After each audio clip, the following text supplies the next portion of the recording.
സാന്ദ്രാനന്ദാവബോധാത്മകമനുപമിതം കാലദേശാവധിഭ്യാം നിർമുക്തം നിത്യമുക്തം നിഗമശതസഹസ്രേണ നിർഭാസ്യമാനം അസ്പഷ്ടം ദൃഷ്ടമാത്രേ പുനരൊരു പുരുഷാർത്ഥാത്മകം ബ്രഹ്മതത്വം തത്താവത് ഭാതി സാക്ഷാത് ഗുരുഭവനപുരേ ഹന്ത ഭാഗ്യം ജനാനാം. നമസ്കാരം. സനാതനധർമ്മ സംഹിതകൾ പങ്കുവയ്ക്കാനായുള്ള ചാനലായ നാദശ്രീയിലേക്ക് എല്ലാവർക്കും സ്വാഗതം. പ്രിയരെ, ശ്രീമന്നാരായണീയത്തിൽ ഭഗവാൻ അമ്മയായ ദേവഹൂതിക്ക് കൊടുക്കുന്ന ഉപദേശം, അതിൽ 2 ശ്ലോകമാണ് നമ്മൾ പറഞ്ഞു വെച്ചത്. 24 തത്വങ്ങളെ പറഞ്ഞത് 25ാമത്തെ തത്വമായ ആത്മാവിനെ പറയാനാണ്. ആത്മാവിനെ പറയാൻ പറ്റില്ല, അതുകൊണ്ട് അല്ലാത്തതൊക്കെ പറഞ്ഞു. എന്തൊക്കെയാണ് പറഞ്ഞത് വെച്ചാൽ 5 ജ്ഞാനേന്ദ്രിയങ്ങളും 5 കർമ്മേന്ദ്രിയങ്ങളും 5 തന്മാത്രകളും പഞ്ചഭൂതങ്ങളും കൂടി 4 5 കാരണം പഞ്ചഭി ബ്രഹ്മ ചതുർഭി ദശഭി തഥാ ഏതചതുർവിംശതികം ഗണം പ്രാധാനികം വിദു എന്ന് പറഞ്ഞത്. കൂടാതെ ബുദ്ധി, മനസ്സ്, ചിത്തം, അഹങ്കാരം 4 5 ബുദ്ധി, മനസ്സ്, ചിത്തം, അഹങ്കാരവും 24. 25ാമത്തെ ആത്മാവിനെ അറിയാനാണ് ഇതെല്ലാം പറഞ്ഞത്. ആത്മാവിനെ പറയാൻ പറ്റില്ല, അപ്പോൾ ആത്മാവല്ലാത്തതൊക്കെ പറഞ്ഞു. പക്ഷെ അതിനെ മുഴുവൻ പ്രവർത്തിപ്പിക്കണമെങ്കിൽ ഒരു കാര്യം വേണം, അതാണ് ആത്മാവ്. അങ്ങനെയാണ് അതിനെ പറയാൻ പറ്റുള്ളൂ. കാരണം അതിന് നിറമോ ആകൃതിയോ ഒന്നുമില്ലല്ലോ, ഒന്നുമില്ല. അത് അനുഭവം കൊണ്ട് അങ്ങനെയൊക്കെ സൂചിപ്പിക്കാനേ പറ്റൂ, അല്ലാതെ ഇന്ന പ്രകാരത്തിൽ എന്ന് പറയാൻ പറ്റില്ല. ഏതായാലും അടുത്ത ശ്ലോകത്തിൽ ഈ ആത്മാവിൻ്റെ ഒരു പ്രത്യേകത എന്താണ് എന്നതാണ് പറയണത്. ആത്മാവ് ഉണ്ട് എന്ന് പറഞ്ഞു. അതിൻ്റെ ഒരു പ്രത്യേകത, പ്രകൃതി ഗതഗുണൗഘേർ നാജ്യതേ പൂരുഷോയം യത് സജതി തസ്യാം തദ്ഗുണാർത്ഥം ഭജേരൻ മദനു ഭജന തത്വാലോചനേ സാപ്യപേയാർ കപിലതനുരുതിസ്ത്വം ദേവഹൂത്യൈ നിഗാദി. കപിലതനുരുതിസ്ത്വം ദേവഹൂത്യൈ നിഗാദി. കപിലശരീരിയായിട്ടുള്ള അവിടുന്ന് ദേവഹൂത്തിയോട് ഇപ്രകാരം പറഞ്ഞു. ഇതിൻ്റെ മുമ്പത്തെ 2 ശ്ലോകത്തിലും ഇവിടുന്ന് അങ്ങനെയുള്ള ശ്ലോകത്തിലൊക്കെ 4ാമത്തെ വരി അത് തന്നെയാണ്. കപിലതനുരുതിസ്ത്വം ദേവഹൂത്യൈ നിഗാദി. കപിലതനുരുതി തനു ആയിരിക്കുന്ന അവിടുന്ന് ഇപ്രകാരം ദേവഹൂത്തിയുടെ നെഗാദി പറഞ്ഞു. അപ്പം ഇവിടെ എന്താണ് പറഞ്ഞത്? പ്രകൃതി ഗത ഗുണൗഘേർ നാജ്യതേ പൂരുഷോയം. ഇവിടെ ഇപ്പം ഇന്നലെ പറയുണ്ടായി, പുരുഷനും പ്രകൃതിയും കൂടിയതാണ് പ്രപഞ്ചം. ആത്മാവും ആത്മാവല്ലാത്തതും കൂടിയതാണ് പ്രപഞ്ചം. ആത്മാവും ആത്മാവല്ലാത്തതും ചേർന്നതാണ് ശരീരം. ജീവനുള്ള എന്തെല്ലാം ഇവിടെ ഉണ്ടോ അതിലൊക്കെ ഈ 2 കാണാം. 2 എന്ന ഒരു പ്രത്യേകത കാണാം. പ്രപഞ്ചം എന്ന് പറഞ്ഞാൽ തന്നെ ഈ 2 ഒന്നല്ല. അതാണ് പ്രകൃതിയും പുരുഷനും. ശ്രീമദ് ഭാഗവത്തിലെ ആദ്യത്തെ ശ്ലോകത്തിൽ തന്നെ ഇവിടെ അന്വയാതി ഇതരത എന്നൊരു പ്രയോഗമുണ്ട്. ജന്മാദ്യസ്യ യഥ അന്വയാതി ഇതരത. എന്താണ് ഈ അന്വയാതി ഇതരത എന്ന് പറഞ്ഞാൽ? ചേർച്ച. അന്വയം എന്ന് പറഞ്ഞാൽ ചേർച്ചയാണ്. ഇതരത എന്ന് പറഞ്ഞാൽ വ്യത്യാസപ്പെട്ടത് എന്നാണ്. ചേർച്ച കൊണ്ട് വ്യത്യാസപ്പെടുക എന്ന് പറഞ്ഞാലോ, 2 സംഗതികൾ ചേർന്നിട്ട് 2ഉം അല്ലാത്ത ഒന്നാവുക. അതാണ് ചേർച്ച കൊണ്ട് 2ഉം അല്ലാത്ത ഒന്നാവുക. അങ്ങനെ പ്രപഞ്ചത്തിൽ പലതും കാണാം നമുക്ക്. 2 എണ്ണം ചേർന്നിട്ട് അല്ലേ. ഇപ്പോൾ കളർ കോമ്പിനേഷൻ പഠിപ്പിക്കുമ്പോൾ തന്നെ പറയും, നീലയും പിന്നെ ചുവപ്പും ചേർന്ന വയലറ്റാണ് ആവുക. നീലയും ചുവപ്പും ചേർന്ന വയലറ്റാണ്. നീലയല്ല ചുവപ്പുമല്ല, ആണോ? ഈ പച്ച എങ്ങനെ ഉണ്ടാവണത്? നീലയും മഞ്ഞയും ചേർത്തിട്ടാണ് ഇത്രയും പച്ച ഉണ്ടാവുന്നത്. നീല മഞ്ഞയോട് ചേർന്നപ്പോൾ നീലയല്ല മഞ്ഞയല്ല, പച്ചയാണ് ഉണ്ടായത്. നിങ്ങൾക്ക് കോമ്പിനേഷൻ ചെയ്ത് നോക്കിയാൽ അറിയാം. നിങ്ങളുടെ വീട്ടിൽ കളറുണ്ട് വെച്ചാൽ നിങ്ങൾ ചെയ്ത് നോക്കൂ. നീല കളറും മഞ്ഞ കളറും ചേർത്താൽ പച്ചയാണ് കാണാം. അപ്പോൾ നീലയുമല്ല പച്ചയുമല്ല പുതിയ സാധനം, ആണോ? പച്ച എന്ന് പറഞ്ഞത് രണ്ടും അല്ലല്ലോ. വേറെ കളറല്ലേ. അതുപോലെ ചുവപ്പും മഞ്ഞയും ചേർത്താൽ വൈലറ്റ് ആവും. ചുവപ്പും നീലയും ചേർത്താൽ അല്ലേ, ചുവപ്പും നീലയും ചേർത്താൽ വൈലറ്റാണ് ആവണത്. വൈലറ്റ് എന്ന് പറഞ്ഞാൽ ചുവപ്പും അല്ല, ശരിക്കും വരച്ചാൽ നീലിയല്ല, രണ്ടും അല്ലാത്തത്. ഇതേപോലെയാണ് ഈ പ്രപഞ്ചം. രണ്ടെണ്ണം ചേർത്ത് രണ്ടും അല്ലാത്ത ഒന്നുണ്ടാവുക. പാലും മോരും ചേർത്താൽ തൈരുണ്ടാവണ പോലെ എന്ന് പറയാൻ വേണമെങ്കിൽ, മോരാണ് ചേർത്തിരിക്കണം, പക്ഷെ ഉണ്ടായത് തൈരാണ്. തൈരിലല്ല പാലൊഴിക്കണത്, മോരിലാണ്. ഒരാളും ഡൈല്യൂട്ട് ചെയ്ത മോരിലാണ് പാലൊഴിച്ചത് അല്ലേ. അപ്പം പാലും നേർത്തതാണ്, മോരും നേർത്തതാണ്. ഉണ്ടായ തൈരോ കട്ട പിടിച്ചതാണ്. വ്യത്യാസമുണ്ട്. അപ്പം രണ്ട് വസ്തുക്കൾ ചേർന്ന് രണ്ടും അല്ലാത്ത ഒന്ന് ആവുക. ഇവിടെ ഇപ്പം എന്താ ചോദിച്ചു കഴിഞ്ഞാൽ, പ്രകൃതി എന്ന് പറയുന്നത് ജഡമായ ഒരു സംഗതിയാണ്. ഇളക്കം അതിനില്ല.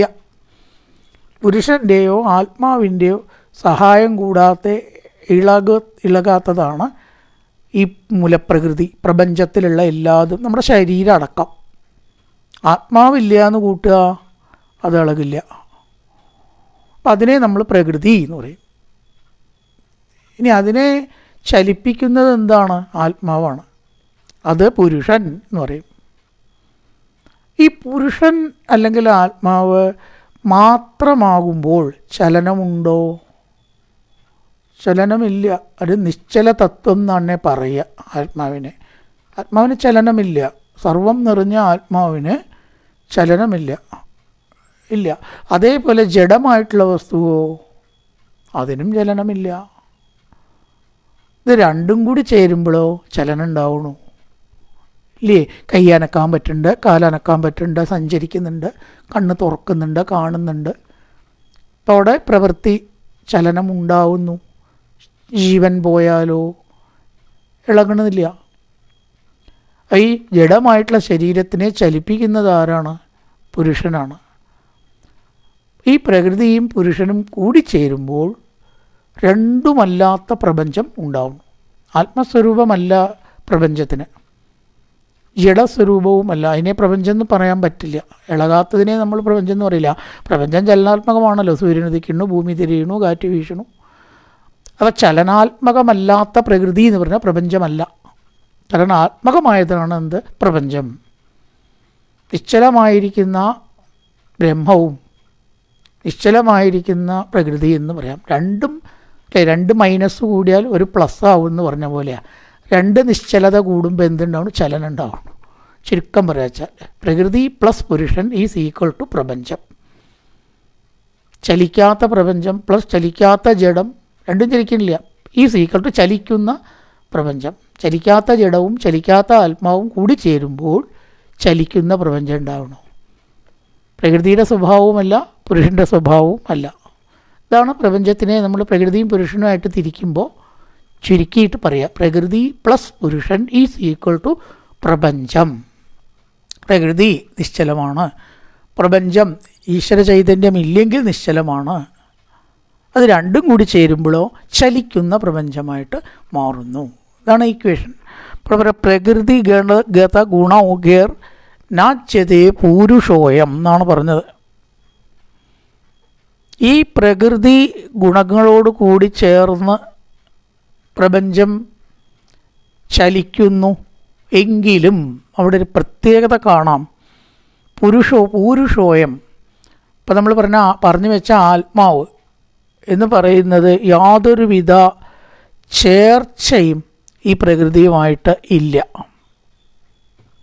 പ്രകൃതിയും പുരുഷനും കൂടി ചേർന്നു എന്നാണ് പറഞ്ഞതെങ്കിലും സത്യത്തിൽ ചേർച്ച ഇല്ല. ഇതെന്തെങ്ങനെ വിപരീതം? അവിടെ സാന്നിധ്യം മാത്രമേ ഉള്ളൂ. പുരുഷൻ്റെ സാന്നിധ്യം ഉണ്ട്, ചേർച്ചയില്ല. ഉദാഹരണത്തിന് കറണ്ട്, ഒരു ഉപകരണത്തിൽ കറണ്ട് പ്രവർത്തിക്കണു ഇല്ലേ? എത്ര നേരം കറണ്ട് പ്രവർത്തിച്ചാലും ഓഫാക്കിയാൽ ഈ കറണ്ടിനെ നമുക്ക് കാണാൻ പറ്റുമോ? കുറേ നേരം പ്രവർത്തിച്ചതാണ്. ഈ കറണ്ടൊക്കെ ഒന്ന് ചിരണ്ടി കളയുക, അല്ല വെച്ചാൽ ഒരു തുണി എടുത്തിട്ട് തുടച്ച് കളയണം. കറണ്ടിൻ്റെ അംശം കാണില്ല.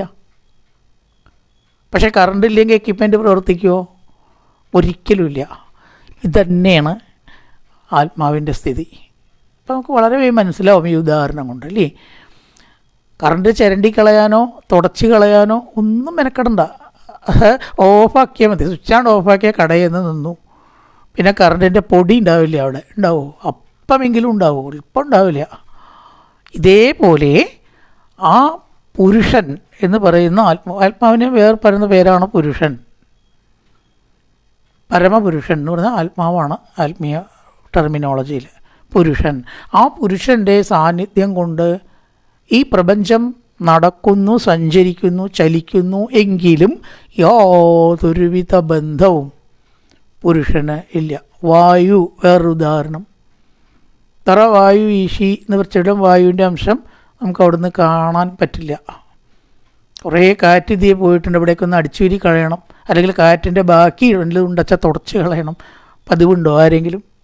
എത്ര കാറ്റ് വീശിക്കോട്ടെ, കൊടുങ്കാറ്റാണെങ്കിൽ ആ വീശണ സമയത്തേ കാറ്റുള്ളൂ, പിന്നെ കാറ്റില്ല. ഇതേപോലെ കറണ്ട് പോലെ കാറ്റ് പോലെ എന്നൊക്കെ പറയാം. എനർജി അതവിടെ വീണ്ടും ഉണ്ടാവില്ല. അപ്പം എത്രയോ സൂര്യപ്രകാശം ഇല്ലേ ഈ പ്രപഞ്ചത്തിൽ വീഴുന്നു. രാത്രിയായാൽ വല്ലതും ഉണ്ടോ? ഈ സൂര്യപ്രകാശത്തിൻ്റെ വല്ല അംശവും നമുക്ക് കാണാൻ പറ്റുമോ?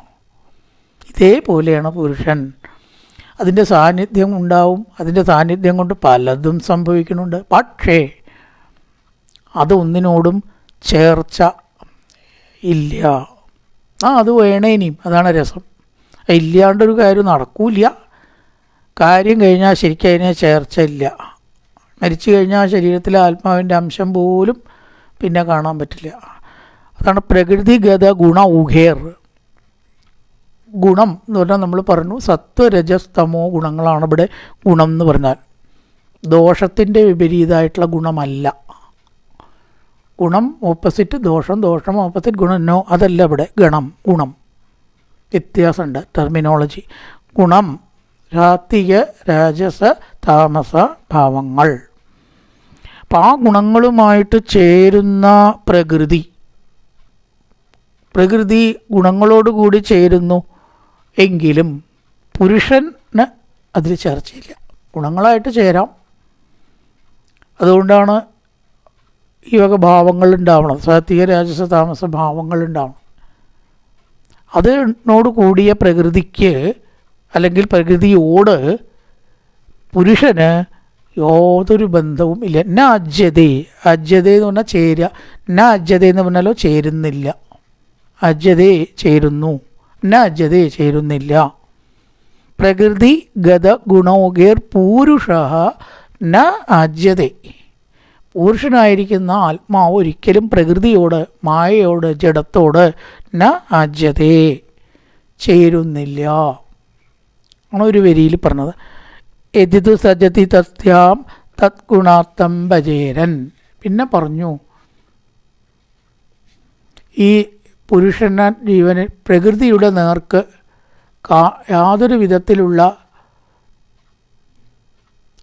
തസ്യാം യതിതു സജതി, ആ പ്രകൃതിയുടെ നേർക്ക് പുരുഷൻ എന്തെങ്കിലും ആസക്തി കാണിക്കുന്നുവെങ്കിലോ പ്രകൃതി ധർമ്മങ്ങൾ ആ പുരുഷനെ പ്രാപിച്ചേക്കും.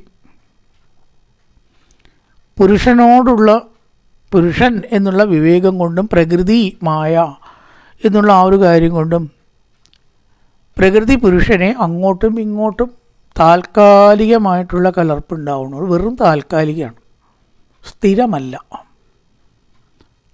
എന്നാണ് പറഞ്ഞത്. യതിതു സജതി തസ്യാം തത് ഗുണാർത്ഥം ഭജേരൻ. തസ്യാം യതിതു സജതി എന്ന് പറഞ്ഞാൽ ആ പ്രകൃതിയുടെ നേർക്ക് കാണിക്കുന്നുവെങ്കിലോ പ്രകൃതി ധർമ്മങ്ങൾ ആ പുരുഷനെ പ്രാപിച്ചേക്കും. യതിതു സജതി തത് ഗുണത്തം ഭജേരൻ. പ്രകൃതിയുടെ നേർക്ക് പുരുഷൻ ആസക്തി കാണിക്കുന്നുവെങ്കിൽ പ്രകൃതി ധർമ്മങ്ങൾ ആ പുരുഷനെ പ്രാപിച്ചേക്കും. ഇവിടെ ജീവാത്മാവും പരമാത്മാവും തമ്മിലുള്ള വ്യത്യാസം നമ്മൾ മനസ്സിലാക്കേണ്ടതുണ്ട്. നാം മാത്രമേ ഈ പറഞ്ഞത് മനസ്സിലാവുള്ളൂ. യതിതു സജതി തസ്യ തത് ഗുണാർത്ഥം ഭജേരൻ എന്നുള്ളതിൻ്റെ അർത്ഥം മനസ്സിലാവുള്ളൂ.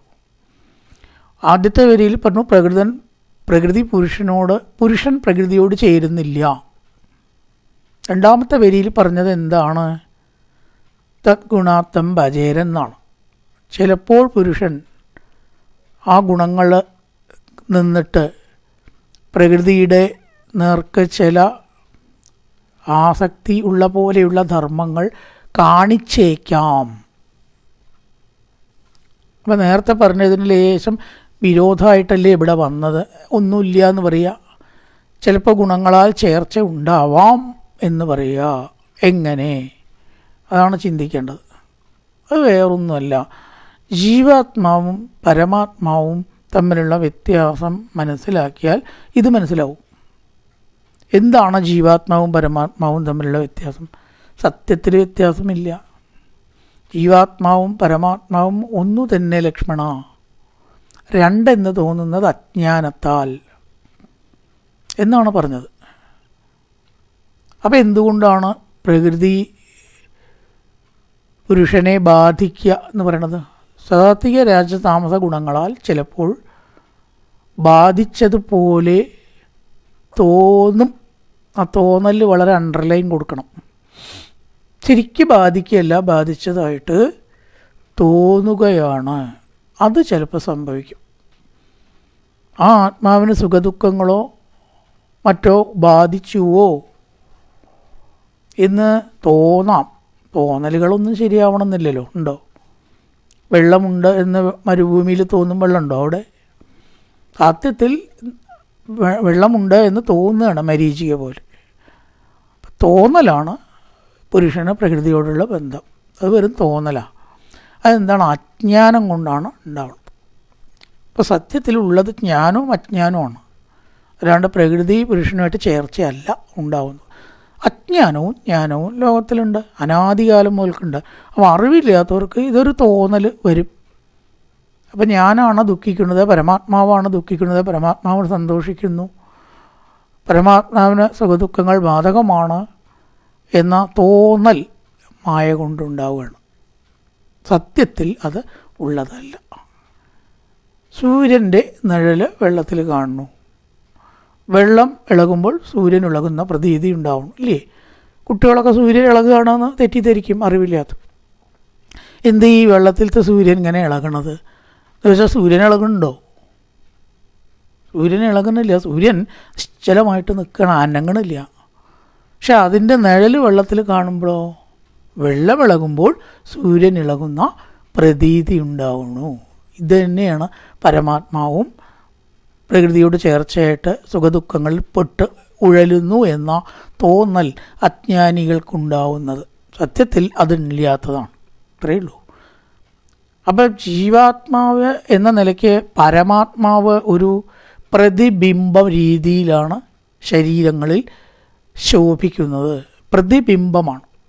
അത് മനസ്സിലാക്കാനുണ്ട്. എന്താ കാരണം വെച്ചാൽ, ഒരു വസ്തു പല വസ്തുവായി മാറുന്നത് രണ്ട് തരത്തിലാണ്. ഒന്ന്, അത് മുറിക്കുക.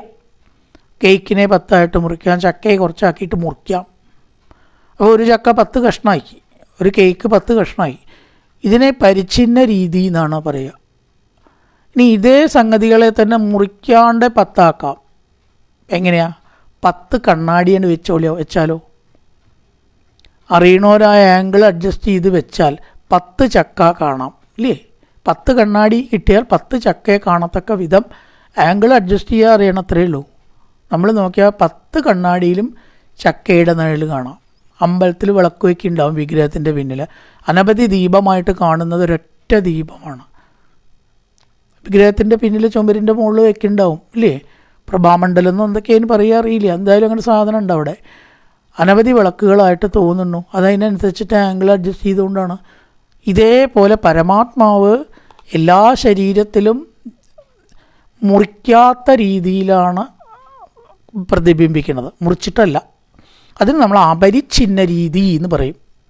നിഴലായിട്ടാണ്, മുറിച്ചിട്ടല്ല. അപ്പോൾ യഥാർത്ഥ പരമാത്മാവിന് യാതൊരു കുറവോ കോട്ടോ തട്ടണില്ല. ഇവിടെ എത്ര ജീവജാലങ്ങൾ ജനിച്ചാലും പരമാത്മാവിന് കുറയിലുണ്ടാവണില്ല. മുറിച്ചിട്ടാണെങ്കിൽ കുറേ കഴിയുമ്പോൾ പരമാത്മാവ് ഇല്ലാണ്ടാവണ്ടേ? മുറിച്ച് എത്ര ജനനം ഉണ്ടോ അത്രയും പ്രാവശ്യം പരമാത്മാവ് മുറിക്കപ്പെടണം. അത് സംഭവിക്കണില്ല. അപ്പോൾ നിഴൽ എന്ന രീതിയിൽ, അപരിച്ഛിന്ന രീതിയിൽ, മുറിക്കാത്ത രീതിയിലാണ് എല്ലാ ജീവജാലങ്ങളിലും പ്രതിബിംബം ഉണ്ടാവുന്നത്. അതുകൊണ്ട് ചില സമയത്ത് സുഖദുഃഖങ്ങൾ അതിന് ബാധകമാണ് എന്ന തോന്നൽ ഉണ്ടാവുന്നു. ഒരിക്കലും അത് സത്യത്തിൽ ഉള്ളതല്ല. ഈ മൂന്നാമത്തെ വരി, ഇത് എങ്ങനെ നമുക്ക് മനസ്സിലാക്കാം? ഇതൊക്കെ പറയാൻ എളുപ്പമാണ്, അത്ര വേഗമൊക്കെ അങ്ങോട്ട് മനസ്സിലാവുമോ എന്നാണെങ്കിൽ വളരെ ബുദ്ധിമുട്ടുണ്ട്. പക്ഷെ സാധാരണക്കാർക്ക് ഈ ഒരു അനുഭവത്തിലെത്താൻ ഭക്തി നല്ലൊരു ഉപായം ആണ്. മദനുഭജന തത്വാലോചനേ സാപ്യവേയാട്, ഒറ്റ വരിയിലാണ് ചുരുക്കിയിരിക്കുന്നത്. കണ്ടു, മദനുഭജനം, എന്നെ ഭജിക്കുന്നതിൽ കൂടി ഭഗവാൻ പറയാണ്. എന്നെ ഭജിക്കുന്നതിൽ കൂടിയിട്ടും അതുവഴി തത്വാലോചന കൊണ്ടും ലേശം ഒന്നിങ്ങനെ ആലോചിച്ചാൽ മനസ്സിലാവും. സാപ്യവേയാത്, അപ്പം നമുക്ക് എന്തായി? ഈ തത്വത്തെ അറിയും. ആലോചന, തത്വാലോചനേഹി സാ അഭേയാത്, എന്നെ ഭജിക്കുക, എൻ്റെ തത്വം ചിന്തിക്കുക എന്നിവ കൊണ്ട് ആ മായാഭ്രമം ഒഴിഞ്ഞു മാറും. അപ്പോൾ ഒരു സുഖദുഃഖങ്ങളും നമ്മളെ ബാധിക്കാത്ത അവസ്ഥയാക്കിയിട്ട് ക്രമേണ നമുക്ക് മാറാം. അത് അത്ഭുതമൊന്നുമില്ല. ഇപ്പോൾ 7 ദിവസം നമ്മൾ വായനയിലിരിക്കുമ്പോൾ വിശപ്പ് അത്രയ്ക്കൊന്നും അറിയണില്ല. ആ സമയമായാൽ നമ്മൾ നിർത്തണ്ടേ വിചാരിച്ചിട്ടാണ് നിർത്തണം, അല്ലേ? അപ്പോൾ അതിൻ്റെ ഇതിൽ ഒരു ധൃതിയൊന്നുമില്ല. എന്തേ കിട്ടിയിട്ടാൽ കഴിക്കുക, എങ്ങനെയൊക്കെ കിടക്കണു, ബുദ്ധിമുട്ടിയിട്ടാവും ചിലപ്പോൾ കഴിക്കേണ്ടത്. അതൊന്നും നമ്മളെ ബാധിക്കുന്നില്ല. വീട്ടിലാണെങ്കിലോ കൃത്യസമയത്ത് വേണം. അയ്യോ നേരെ എത്ര കഴിഞ്ഞൊന്നും ആയില്ലേ എന്ന് ചോദിക്കും, ഇല്ലേ? ഈ കിടത്തം സുഖം പോരാ, കുറച്ചും കൂടി വേണമെന്ന് തോന്നും. ഫാന് പോരാ, AC വേണമെന്ന് തോന്നും. ഒക്കെ ഉണ്ടാവുമോ വായിക്കണ സ്ഥലത്ത്? പക്ഷെ അതൊന്നും നമ്മളെ ബാധിക്കുന്നില്ലല്ലോ. അപ്പോൾ എന്താണ്? വായിക്കണം, പറയണം, കഴിക്കണം, കൃത്യസമയം പാലിക്കണം, രാവിലെ ഏത് ഭാഗമാണ് പറയേണ്ടത്, എങ്ങനെയാണ് പറയേണ്ടത്, ഈ ഒരൊറ്റ ചിന്തയെ നമുക്ക് അവിടെ ഉള്ളൂ. അപ്പോൾ മനസ്സ് ഏകാഗ്രമാവുമ്പോൾ മായയിൽ നിന്ന് ക്രമേണ വിടും. അത് അത്ഭുതമൊന്നുമില്ല. ഒന്നിനെ തന്നെ ചിന്തിക്കുമ്പോൾ നമ്മുടെ മനസ്സ് അതിൽ മാത്രമേ വ്യാപരിക്കുള്ളൂ. ആ ഒന്ന് ഏതാക്കുക? ഭഗവാനെ ആക്കുക. കണ്ണി കണ്ടതിന് പിന്നാലെ ഉറപ്പിക്കണതിന് പകരം ഭഗവാനിലാണ്ട് ഉറപ്പിക്കുക. വേറെ ഒന്നും അധികം ചിന്തിക്കാതിരുന്നാലോ, സുഖമാവട്ടെ ദുഃഖമാവട്ടെ, ഇതൊന്നും നമ്മളെ ബാധിക്കാതെ ആ പ്രകൃതിയെ നമുക്ക് കുറേശ്ശെ ജയിക്കാം. പ്രകൃതിയെ, പുരുഷനെ വേറെയാക്കിയിട്ട് നമുക്ക് മനസ്സിലാക്കാൻ സാധിക്കും. മദനുഭജനം തത്വാലോചനേ, എൻ്റെ വചനം കൊണ്ടും തത്വാലോചന സാ അപ്യപേയാത്, ആ പ്രകൃതിയെ, ഇവിടെ സാ എന്ന പ്രകൃതിയാണ്, ആ പ്രകൃതിയെ നമുക്ക് വേറെ ആക്കാം, ആത്മാവിൽ നിന്ന് അകറ്റാം. കൂടിച്ചേർന്ന മായ ബാധിക്കും. ഇപ്പം അകറ്റിയ വഴിയുള്ളൂ. വിഷമമുള്ളതിനെ നമ്മൾ അകറ്റില്ലേ ചെയ്യുക. ഇവിടെ പ്രകൃതിയാണ് കുഴപ്പമുണ്ടാക്കണത്, മായ. അപ്പം അതിനെ നമ്മൾ അകറ്റി നിർത്തുമ്പോഴോ, നേരത്തെ പറഞ്ഞ തത്വം, പ്രകൃതിയും പുരുഷനും ബന്ധമില്ലാതെയാണ് നിൽക്കുന്നത്. യാതൊരു ബന്ധമില്ല പരമാത്മാവിനുമായിട്ട് എന്ന തത്വത്തിലേക്ക് നമുക്ക് എത്താം. പ്രകൃതിഗത ഗുണ ഊഹ്യർനാജ്യതേ പുരുഷോയം, പുരുഷൻ പ്രകൃതിയുമായിട്ട് യോജിക്കുന്നില്ല. എതിതു സജതി തത്യാന്ത ഗുണാത്തം ഭജേരൻ, എന്നാൽ ചേർച്ച കൊണ്ട് ഭജിക്കുന്നത് പോലെ, ഇത് രണ്ടും പരസ്പരം ബന്ധമുള്ളതുപോലെ തോന്നലാണ്. അതിനെ എങ്ങനെ അകറ്റാം? ആ തോന്നലിനെ മദനുഭജന തത്വാലോചന സാപ്യ. 3 വരിയിൽ 3 കാര്യമാണ് പറഞ്ഞിരിക്കുന്നത്. ഒന്ന്, പുരുഷനും പ്രകൃതിയും തമ്മിൽ ബന്ധമില്ല. അതാണ് ആദ്യത്തെ. പ്രകൃതിഗത ഗുണജ്ഞതേ പുരുഷോയം, പുരുഷൻ പ്രകൃതിയായിട്ട് ബന്ധപ്പെട്ട്. രണ്ടാമത്തേലോ എതിത് സജ്ജതി തസ്യാം തദ്ഗുണാത്തം ഭജേരൻ, മായ കൊണ്ട് അത് ബാധിക്കുന്നു എന്ന് തോന്നുന്നു, ബന്ധപ്പെടുന്നു എന്ന് തോന്നലേ ഉള്ളൂ. അതിനെ എങ്ങനെ ഇല്ലാണ്ടേക്കാം? അതാണ് 3-ാമത്തെ വരി.